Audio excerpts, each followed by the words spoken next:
We were all huddled around the campfire late one night, telling ghost stories to spook each other out. My friend Mike was trying especially hard to scare the girls, Amy and Jess, by telling them about the legend of the Screaming Spectre, a vengeful ghost rumored to haunt these very woods. Amy and Jess were already freaked out, jumping at every little noise. The darkness pressed in around us as we huddled close, drawn by the warmth and flickering glow of the campfire. The crackling flames cast eerie shadows on the surrounding trees, making them seem like silent sentinels witnessing our gathering. It was late into the night, and the air carried a chill that sent shivers down our spines. Mike, always the mischief maker, decided it was the perfect time to spin a tale that would rattle even the bravest among us. With a mischievous glint in his eyes, Mike leaned forward, his face partially hidden in the dance of the firelight. The woods seemed to hold its breath as he began to weave a haunting narrative, his voice dropping to a low, suspenseful whisper. He spoke of the legend that had been whispered through generations, the tale of the Screaming Spectre.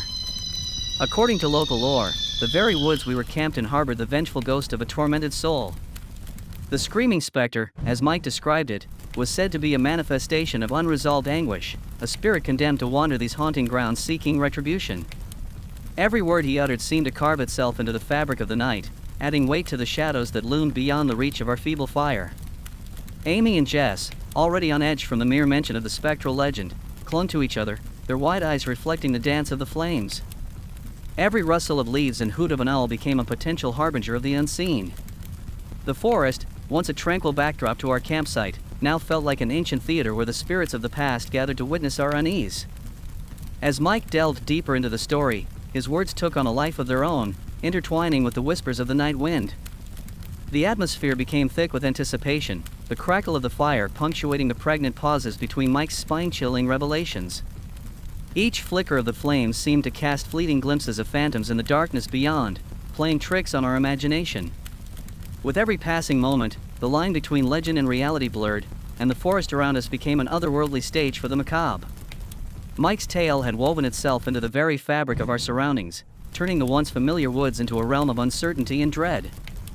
Little did we know that the night had just begun, and the legend of the Screaming Spectre would soon become more than just a story told around the campfire. The crackling fire seemed to dwindle in the face of the chilling scream that pierced the night. It was a sound that clawed its way into the very core of our beings, a visceral, otherworldly shriek that defied any explanation. For a moment, time itself seemed to freeze, and the forest held its breath as the spectral cry echoed through the trees. Mike, the storyteller who had crafted the nightmare with his words, was now a pale silhouette against the dim glow of the dying fire. The color drained from his face, and his eyes widened in a mix of terror and disbelief. The story he had spun had taken an unexpected turn, transcending the boundaries between folklore and reality.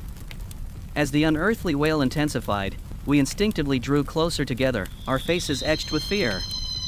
The once flickering flames threw distorted shadows across our trembling forms, casting a surreal dance of terror upon the clearing.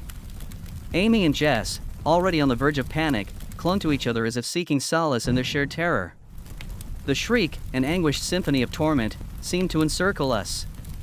It reverberated through the trees, bouncing off their ancient trunks and weaving a nightmarish tapestry that painted the woods with a sense of malevolence. Every hair on our bodies stood on end as the sound continued, as if the very air itself had transformed into the mournful wail of a tormented spirit. And then, just as abruptly as it had begun, the haunting noise ceased. The sudden silence was deafening, a void that swallowed the echoes of the spectral scream. The forest, which had moments ago been alive with an otherworldly symphony, now stood eerily still. We sat frozen, our breaths suspended in a collective gasp, uncertain whether the Screaming Spectre had vanished or was merely biding its time in the shadows. The forest, once a place of adventure and camaraderie, had become an alien landscape cloaked in an unsettling stillness. We exchanged wide-eyed glances, the gravity of what had transpired sinking in. The dying embers of the fire flickered like fading stars, casting a feeble glow on the faces of the petrified campers. The woods, now shrouded in a silence so profound it felt almost unnatural, seemed to hold its secrets close, leaving us in the aftermath of an encounter with the unknown. Little did we realize that the legend had become more than a tale, it had woven itself into the fabric of our reality, leaving us to ponder the thin veil that separates the living from the restless spirits that haunt the night. The campfire, now reduced to a mere flicker, illuminated a circle of faces marked by uncertainty and lingering fear. Our wide, terrified eyes met in a silent exchange, each of us grappling with the same question that hung in the air like an unspoken curse. Had the spectral wail truly belonged to the Screaming Spectre, a vengeful ghost from the depths of the forest folklore, or was it the cry of some elusive creature we could not fathom? No answers surfaced, and the ambiguity of the night's events lingered like a ghostly presence.